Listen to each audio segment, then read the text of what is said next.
we learned how to place implants, then restoration of implants became the primary focus.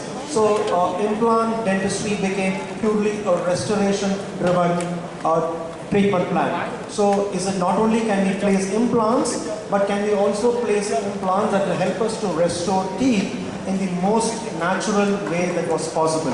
So over a period of time, it became restoration-driven implant dentistry. But now, have we grown any further? Now it's all about aesthetics now, right? So we know how to place implants, where they can restore teeth, which is going to mimic the natural teeth. But can we give the most aesthetically pleasing dentition that is possible? So it became more of a aesthetically driven implant dentistry now. So now our focus is becoming aesthetics now. So our lecture today is going to be focused on immediate implants. So now in immediate implants, we will be focusing on certain basic principles which helps us to achieve a good success when we do immediate implants. We will also be speaking on when it comes to the aesthetic zone, anterior maxilla.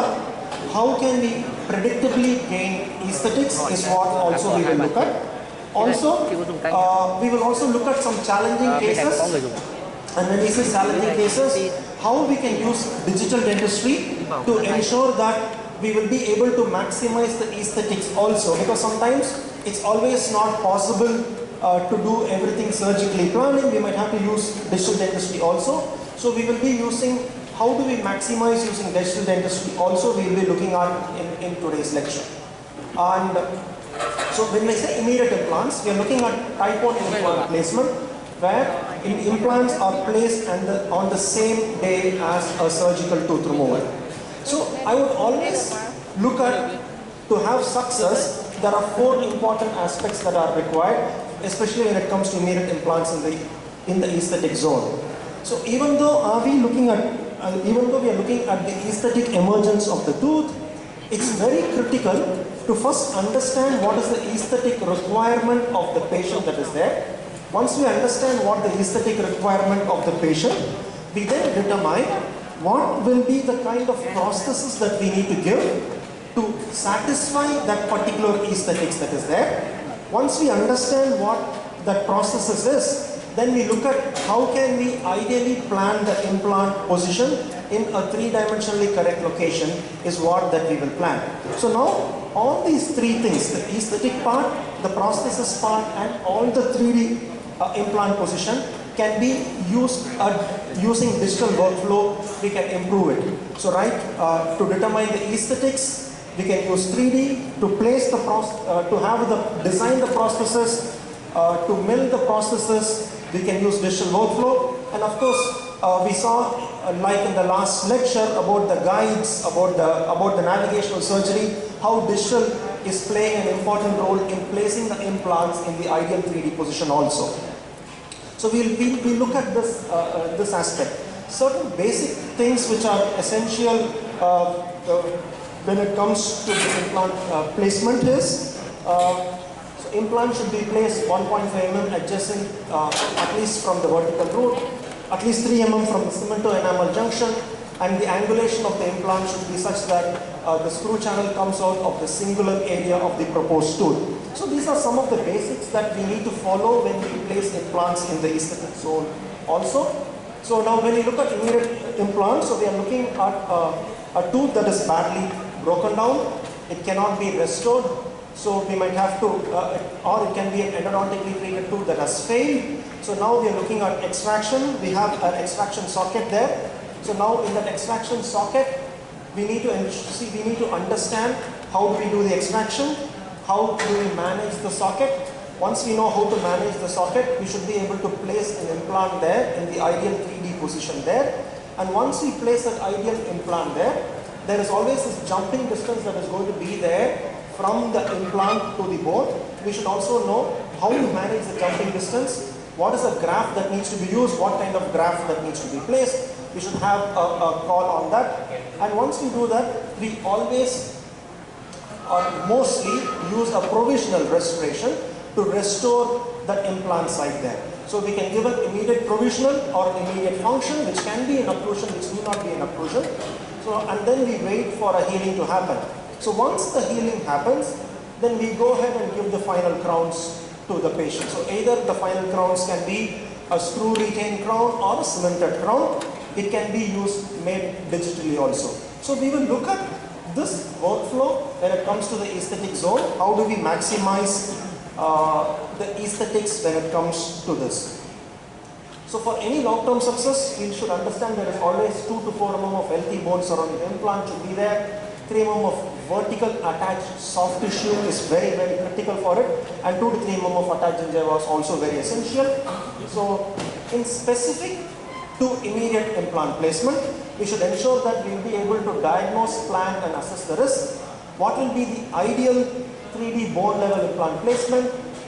Adequate hard and soft tissue volume architecture is important, and also provisional is very, very important here.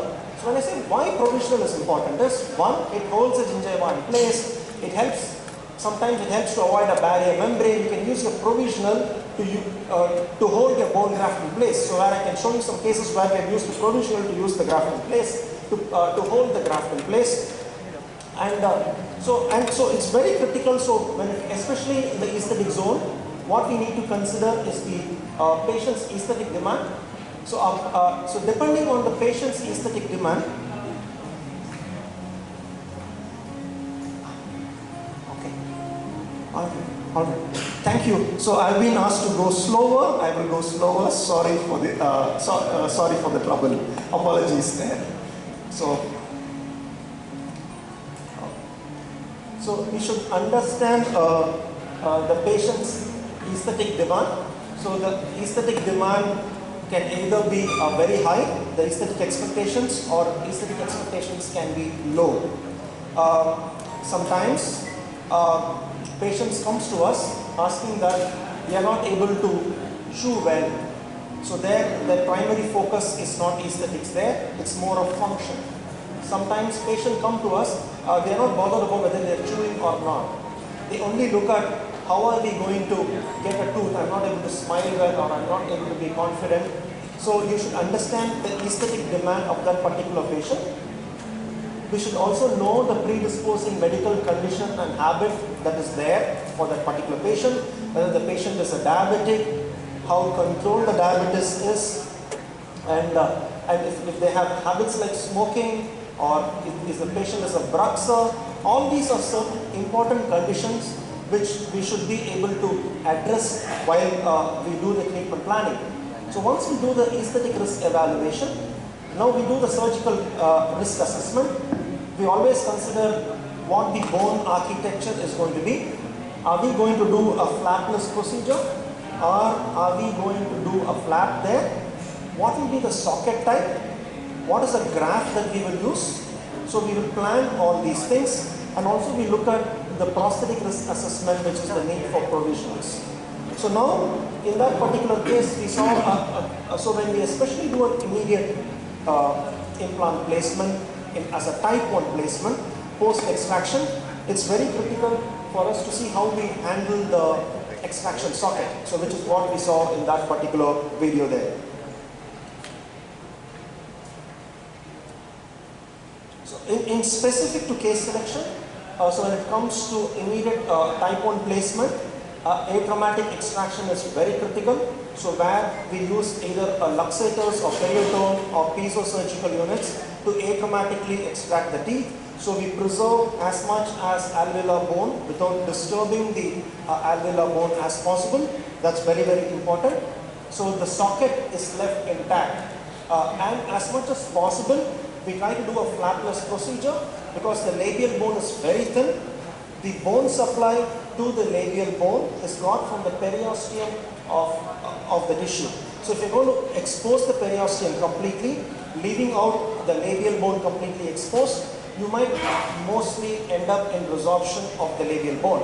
So to do as minimal a flap procedure as possible, not to open a wide flap, it becomes very, very critical for that. So it's easier to do an immediate implant in a single rotor teeth than a multiple rotor teeth. Ensure there is absence of infection, and we are being very favorable when the tissue biotype is thick And also we have a rectangular tooth form, because when it's a rectangular tooth form, the papilla is usually more shallow. We don't have a very triangular form there. So because the papilla is shallow, we'll be able to recreate the papilla very easily. But if it's going to be like a triangular tooth form, where we have like a thin papilla, to have the papilla intact after the extraction and immediate placement will become a challenge. So it's better to play with this form. Of course, low line also makes it favorable for us. One very important critical factor here is the interproximal height of bone.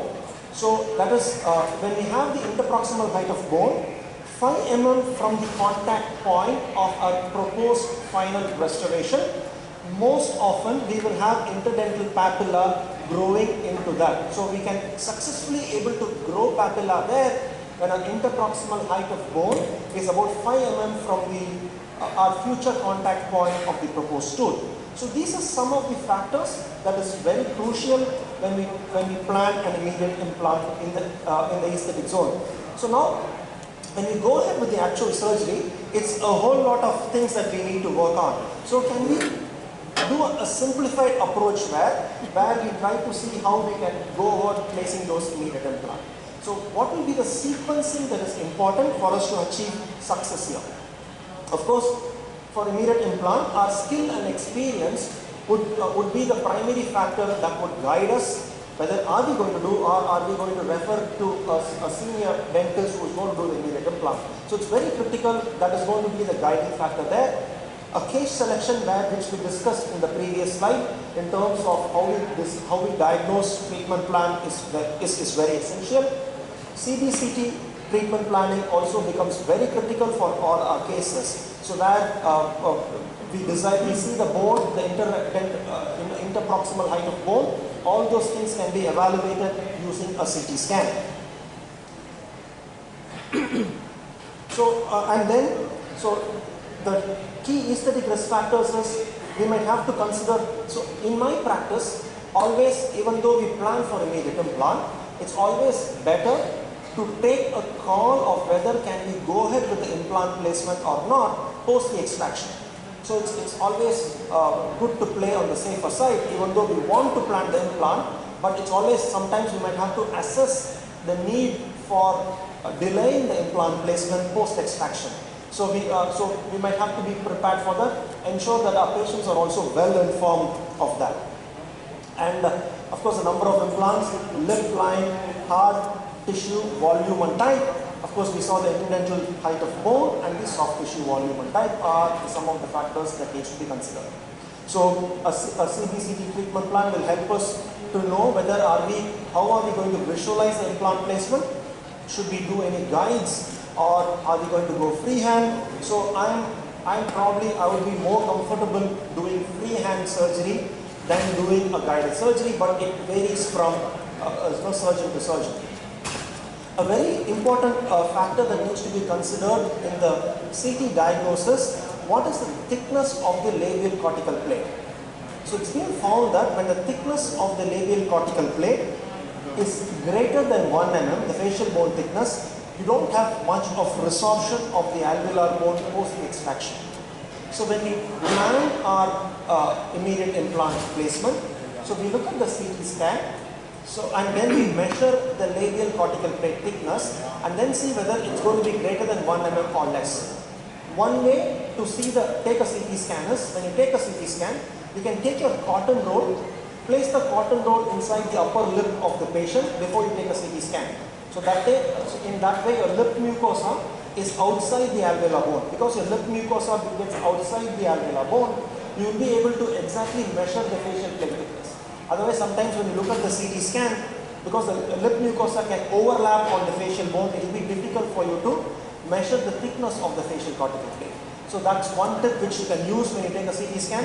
Having a small cotton roll which helps to move the lip mucosa away from the bone. So that can actually help.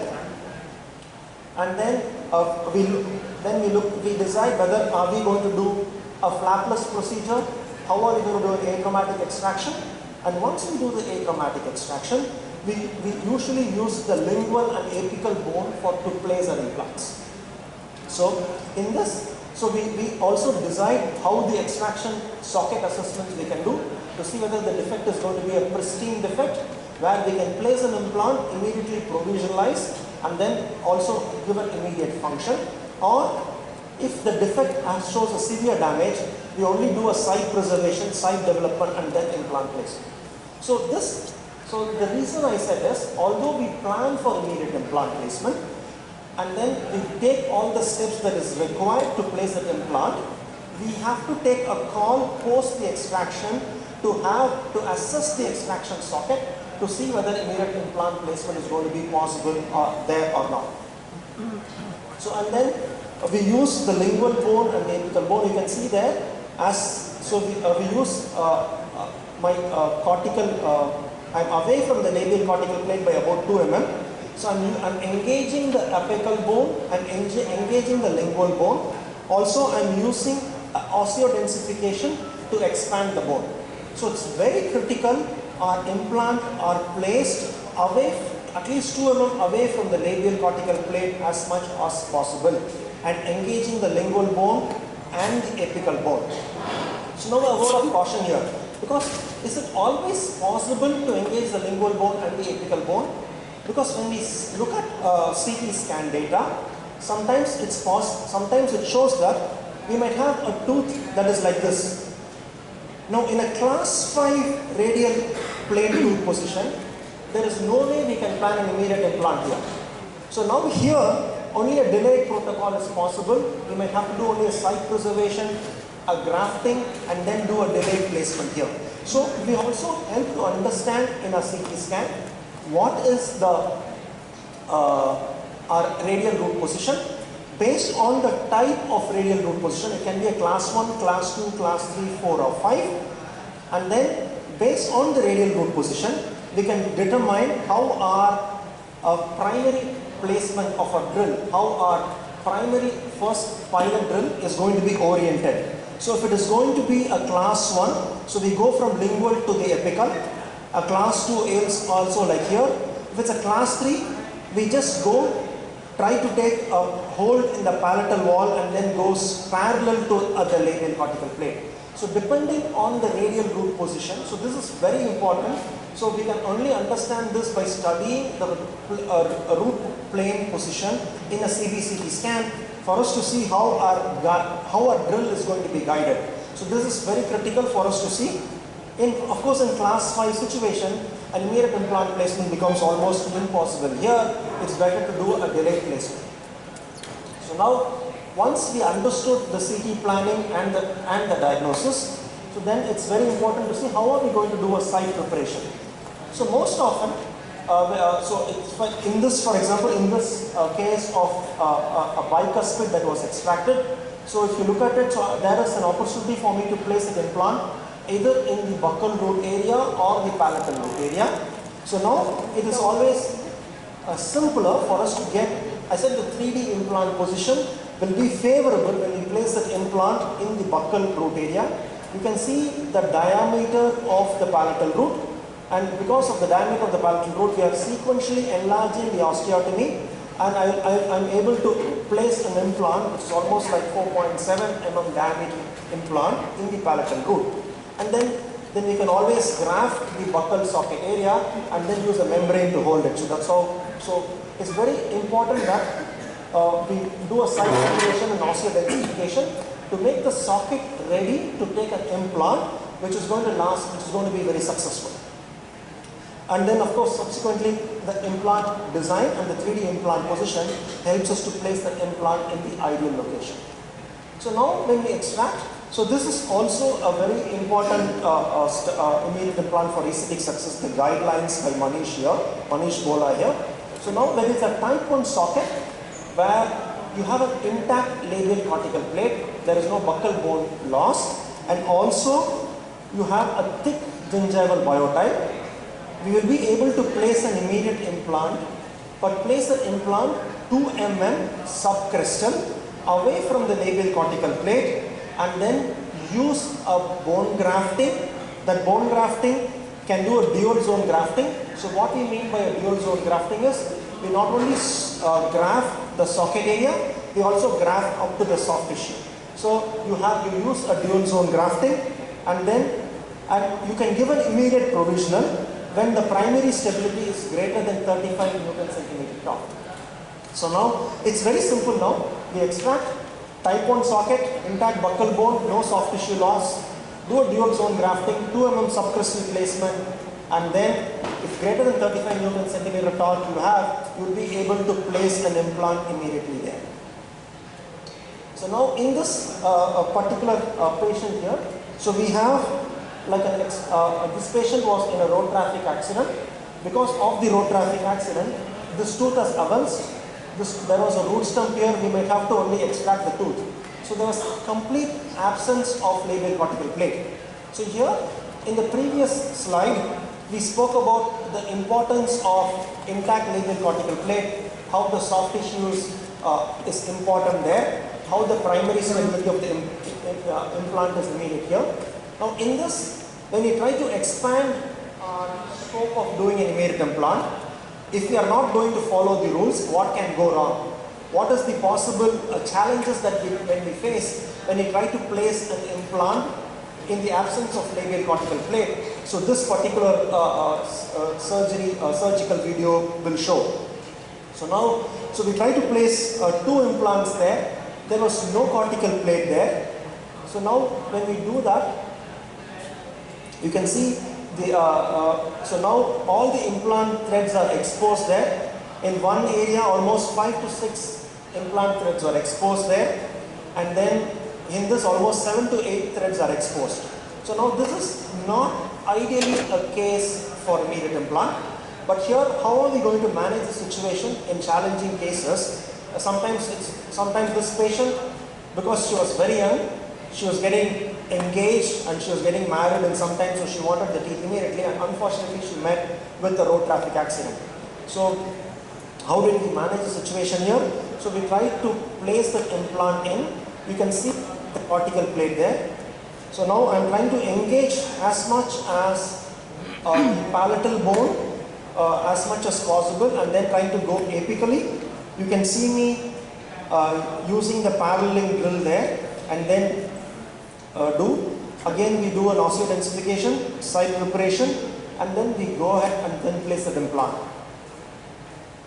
So now because of the difficulty of the surgery there, so we do it as a 2-stage approach.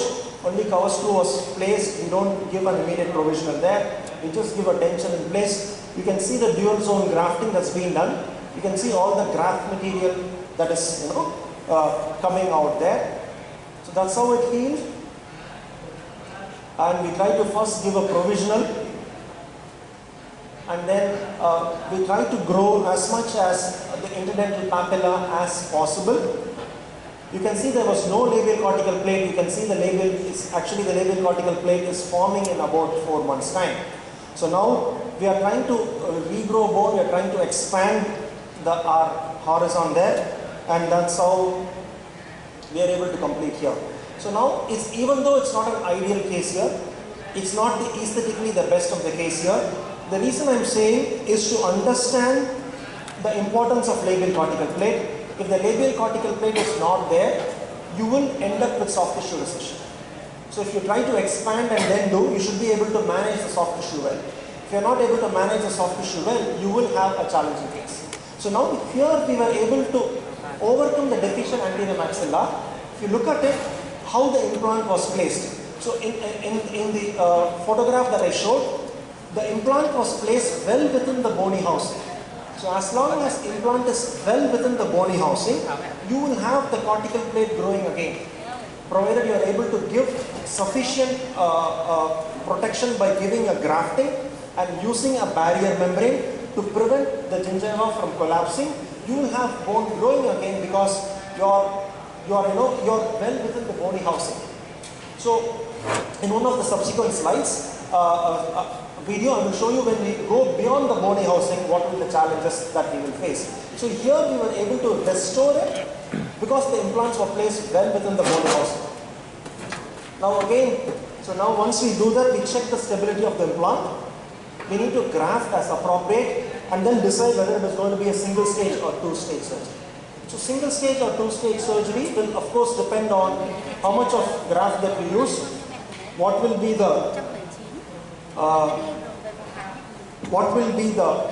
primary stability of the implant, and then we decide on the graft material. So if you ask me, even though the gold standard is going to be an autograft, if you're going to look at a grafting for an immediate case, I would have used both a mixture of autograft. If autograft is not available, I can use bone scrapers to take it from either from anterior maxilla, from the nasal spine, or from the third molar area, or I can use an allograft if not possible. Then I can use a mixture of PRF xenograft mixture too. So the idea behind this, my PRF xenograft mixture, so PRF is going to help in angiogenesis, will help in new blood vessel formation, have more soft tissue growth that is going to happen, so that will help there. My xenograft is not going to resorb, it's going to be there forever because it's going to be extremely slow resorbing. So the xenograft is going to hold volume. It's going to not only hold soft tissue volume, it's also going to hold a bone volume there. And then I can have an autograft there where I want rapid osseointegration to happen there. So mixture of autograft, xenograft, PRF membrane will help in rapid angiogenesis and also to ensure that our volume is preserved. But in cases where, like in the previous cases or in this particular case here, what we are seeing is a long resorbing collagen membrane, something either made of porcine tendon or bovine collagen here, or a bovine pericardium, where the resorption time is almost like 4 months to 6 months time. So there, because we want uninterrupted healing to happen, and we don't want any soft tissue to grow into the area, so where we use those kind of graft material. So our choice of graft material will depend on whether are we going to do an immediate implant or not. If you're going to do an immediate implant, are we looking to only to close the jumping distance, or are we looking at soft tissue protection also over a period of time to prevent the soft tissue from collapsing? Second, if you don't do immediate implants, if you're going to do a delayed implants, when is your re-entry going to be? If your re-entry is going to be in 3 months time, 4 months time, autograft will be the best material to put into the 3 months defect. Because if you're going to go inside, if you're going to put a xenograft and get inside at 3 months time, you'll only have the graft there. You might not have any bone there. It's going to be still all graft there. You will not have new bone forming there. So depending on your time of re-entry, you decide what is the kind of graft material that you're going to place. So if you're also, the membrane will depend on how intact your periosteum is. If your periosteum is intact and you don't worry about soft tissue coming to close your graft material, a good PRF membrane and a short resorbing collagen membrane will work well. But if your periosteum is gone, if the defect is large, you are trying to do a guided bone regeneration, then you are looking at a slow resorbing collagen membrane, which is a resorption time of up to 4 to 6 months time. So these will depend on what kind of graft you use and when are we going to do an implant placement. So once we do that, we look at the implant stability. So it's been found that any implant stability with greater than 60 ISQ is shown to function as good as any normal delayed implant placement also. So we had a look at the type of graft material which we need to choose based on whether it's an immediate implant or are we going to do a GBR procedure there. And of course the use of PRF also we discussed there. So in short, if you look at the considerations for immediate implant placement, it's of course a more difficult procedure when compared to a healed socket, because it's understand that there is always an increased risk of mucosal recession. So it's been proven that over time, clinical experiences criteria for immediate implant placement success, atraumatic tooth extraction, sterilization, minimally invasive surgical procedure, and as well as good primary stability will give a successful immediate implant placement there. So now, after we place the implants, we check for stability. Now we need to see, sometimes we might have to see how we can modify the provisional crown. So in extraction socket, especially in extraction socket, you'll find the socket defect is much wider when compared to your implant size. So to bridge the socket size, you can modify your healing abutments with composites to ensure that you will be able to get a good emergence that is there. So we can modify the emergence profile to our to ensure the satisfactory aesthetics is achieved, and then we can do that. It's a very simple chairside technique. So when we do it, there is always a word of caution, because sometimes when you use composites, and sometimes composites don't bond to the healing abutments, you can see what is happening there. So in this particular case, the patient is coming for the second stage surgery. I see something like a small white radio opaque material that is stuck on to to the bone there. And when we do that, I put my tie base to take an X-ray. I see this more clearly. I remove the tie base. I can see this like a snug fit there. So there was actually very good bone that was here when I placed the implant. But when the patient is coming for second stage surgery, you can see bone loss that is happening there. So now, when you look at the closer things there, so this is what is happening. So you will have a portion of the composite has got dislodged from there, and then it got impregnated into the bone and to the soft tissue area there. So which will cause bone loss, and which is, so it's a word of caution when you're trying to use it, to be very careful when you use it. Otherwise, you will face this problem there. But nevertheless, it's not a big trouble, so you'll be able to easily manage it. And then the same patient, we can go ahead and then give the final crown there. Should not be a problem once we do it, because the bone is going to grow there, and you will be able to successfully restore the patient there. So we understand, and once we know that how we can emergence profile that is modification, we also need to see whether any additional soft tissue surgery is possible. Because it's been proven that a placement of subepithelial connective tissue graft at the time of immediate implant placement is effective to counteract the horizontal soft tissue volume loss that is going to happen. So we should always, this soft tissue surgery can be done at the time of immediate implant placement, or at the time of giving you the final crown. Or sometimes, if you are going to plan ahead, you can do the soft tissue surgery first, and if on a very thin biotype, you first do the soft tissue surgery, and then actually you plan the immediate implant.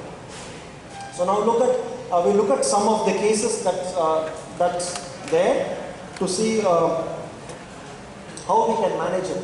So developing emergence with immediate implant and immediate function, and give a provisional for aesthetics. So this is a case where it's a canine socket, it's fractured, so we have to extract the tooth and then give an immediate implant there. So you can see that bone graft there. So we extract, put an implant inside. So we have given an immediate provisional there. So you can see the bone graft that is coming out there. So this is what I said, you can use your provisional as a membrane. So in this particular case, I only extracted implant, grafted the jumping distance, and gave an immediate provisional. And then used the provisional as a membrane. I didn't use any separate membrane here. So when the patient coming for second stage surgery, because the provisional is being made well, you can see the tissue there is nicely getting conditioned, and it's beautifully healed there. So this is on the day of second stage surgery. So it happens, now we are using the provisional crowns to condition the tissue for us to get the ideal emergence that is required. So we look at, so all the factors which we saw in our earlier slide, like your 3D implant position, the prosthesis type, are all critical here. If you look at the final crown and the provisional crown, so that's my final crown, so that's the provisional crown. The only difference between the final crown and the provisional crown is the cervical 1/3 remains the same, the middle third and the incisal third are different. Because on my provisional crown, because it's a canine immediate implant, immediate function, I don't want any eccentric contacts to happen on the canine, which is going to load the implant immediately. To prevent any loading of the canine, I have modified the cervical middle third and the incisal third to ensure that I can give an immediate provisional gel. So my final and the immediate crown also all the same. And because we are using here provisionals to manage the tissue, because we are using the provisionals to manage the tissues here, so we can also, and we can use a digital workflow to ensure that we get a good, the impression, digital impression is made even during the time of surgery itself. So where we have the final crowns made when the patient is coming for the second stage. So we can help to fasten the entire restorative process. So that's how we find it. So now sometimes we might, the depth of the implant, when we do an immediate implant in the aesthetic zone, one of the challenges that we will face is how deep are we going to place an implant. Because sometimes we said that it's 2 mm below the subcrestal is always ideal. Sometimes the implants might be placed, say, more than 2 mm there, or it can be more lingually placed or more palatally placed than the ideal location. So we might end up with some challenges. How are we going to manage those challenges that can potentially happen here? So now, again, a case where a trauma where these two teeth became non-vital because of the trauma, and we have an Abel's tooth where an implant was placed here. And so the implant was placed in an ideal 3-dimensional position. The implant is coming out from the cingulum area, but the implant is placed too far lingual and also too far palatal, that is inside, and also more than 3 mm subcrestal. So if it's going to be more than 3 mm subcrestal, so what we can do is we can use customized abutments. We can use the customized abutments to improve the emergence of the patients. So what we do here is we use a digital prosthetic workflow to scan the implant position, and once we scan the implant position, we can use a custom zirconia abutment. So we are using a milled zirconia there and then bonding it to the tie base to see how my profile is increased there. So now it's almost 4 mm subgingival, and then I'm creating a new margin which is just 1 mm subgingival. So because I'm now also what is happening, because zirconia is very thick there, now you see my implant, there is so much of subgingival placement here. So my margin is now, it's only 1 mm subgingival. So because my margin is 1 mm subgingival, I can fix a Emax crown on top of my zirconia abutment. So we have also, what we can do here, instead of glazing the zirconia, we only polish the zirconia here. A polished zirconia has got a very favorable soft tissue outcome. So you will have hemidesmosal attachments to the polished zirconia.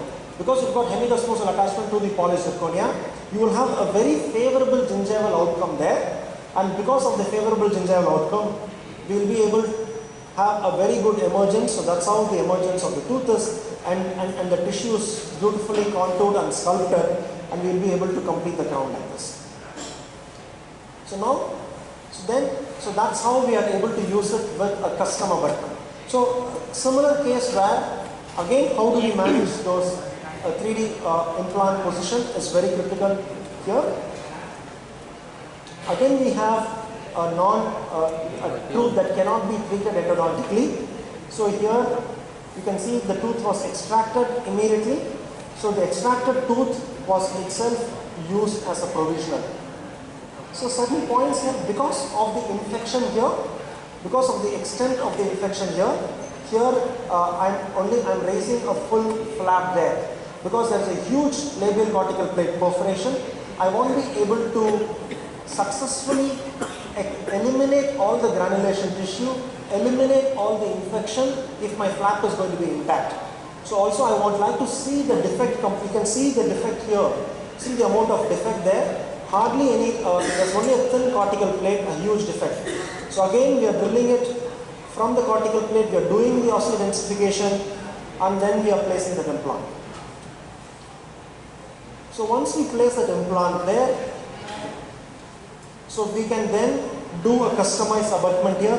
You can see my so now you can have a custom abutment, then you have the mill zirconia, having your margins, and then you can have an Emax crown that you can fix on to the patient. So that's how we complete there. So this again is another challenging aesthetic case where the patient comes with a lot of, there is a missing tooth there, and you can see the bone, the granulation tissue there. So the granulation tissue is completely curated. You can see the amount of. So once you remove all the infected tissues there, you will see a lot of fresh blood that is happening there. So it means that there is no more infection, that site is healthy.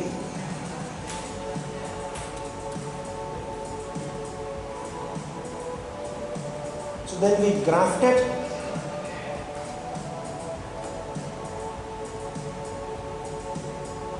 So that's how it's not. So now we are able to grow the bone there. So what was there?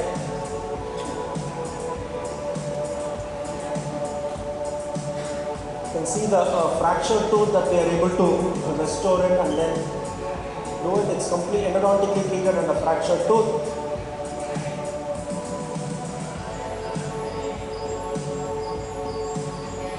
And then we try to regain the lost bone that is there. And the implants are placed. You have the labial, you have the cortical plate. It's placed quite palatally. And we are using the provisionals here to contour it. And we are able to complete the case like that. That's how we complete the case. So we'll be, so in this case it was a delayed approach. The reason for the delayed approach was an extremely thin cortical plate that was there. So sometimes I was speaking about the last case where the implants were placed within the bony housing. Because the implants were placed within the bony housing, we were able to, the labial cortical plate grew there. But what can happen when the implants are outside the bony housing? Now, so this case you can look at it, again the patient, so that's how the patient presented to me. The tooth was extracted, the implant was placed, but when the patient came for second stage surgery, you can see that implant threads were completely exposed. Can you see it? So we tried to remove the provisionals there, and when we remove the provisionals, you'll be able to see all the threads of the implant completely exposed. You can see that. So even though the implants are osseointegrated, they are not mobile, there is no way that implant is going to serve long term in the patient's mouth. So here, because this, if you look at the bony housing there, the entire implant is outside the bony housing. So because it's outside the bony housing, you don't have bone growing there. So even though the implants were placed on an immediate extraction socket, it failed. The complete labial cortical plate resolved over a period of time. So here we remove that implant, and then so we are taking the implant out. So we have the defect there. So now in this defect, even though ideally we only do a grafting, because there was bone palatally, now we are doing another implant on the same day as removal of that particular old implant, and then putting another implant inside, which is much more lingual. And then we are having an ideal primary stability there.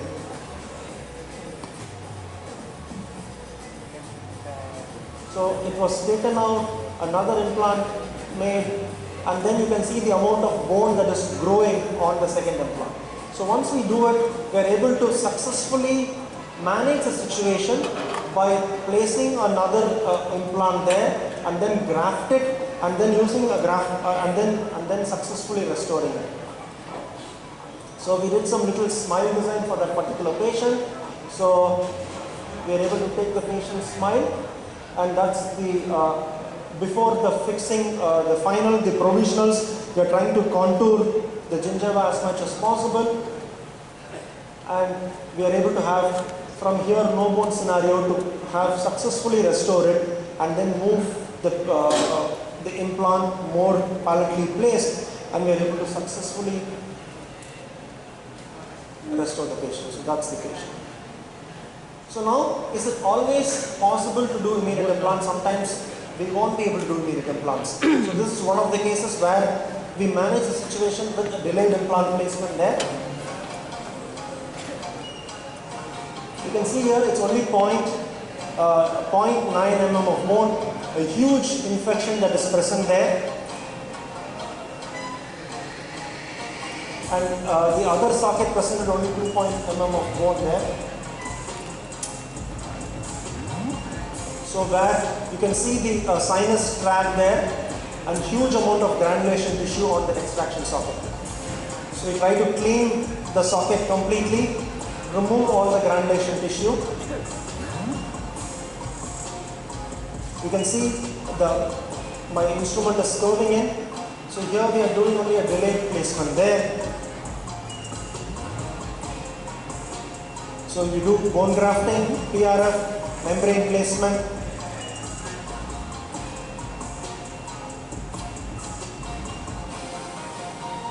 And because this, the mesiodistal width was, you can see it was from 0.9, we are able to grow bone so much, 7.2 mm and 6.7 mm. So we are able to successfully, predictably do a guided bone regeneration to regain the lost bone and then place the implants here. Because the implant, so here, and because the implants, the mesiodistal positioning was not there, I am placing the second implant in the incisive canal area. So during the second stage surgery, we go inside the incisive canal area, remove all the contents of the incisive nerve, and then place the implants there. So the only challenge of placing an implant in the incisive canal area is the implant is going to be a little bit more palatally placed than the ideal location. So we might have to use a custom abutment to successfully restore it. So, and that's how we complete the patient. So we can see the implant placed in the area with a lot of adequate bone covering on both the sides. And that's how the patient's smile. So what are some of the benefits of immediate implant? Of course, it's reduced treatment time, reduced number of surgeries, reduced post-extraction bone loss, soft tissue preservation has been found to happen. But also we should understand that, as I showed you, immediate implant has got its limitation. So it's extremely surgical skill technique. Sometimes we have to plan an immediate implant but don't do one. So sometimes we might have to do a delayed implant placement only. So you will always have a movement of implant buccally. You might have gingival recession, potential for buccal bone fenestration, and primary closure is always difficult. So these are some of the challenges that are there.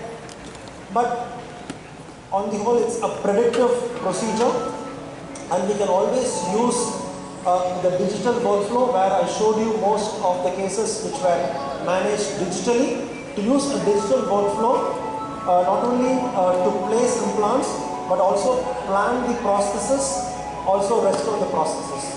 Most of the work that you saw there, where the surgical placement, the prosthetic face, and also the crown milling and staining and glazing was done by me.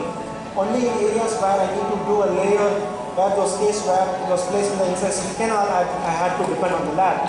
So we'll be able to use a digital workflow to completely to manage the situation, to give a crown in the most ideal location.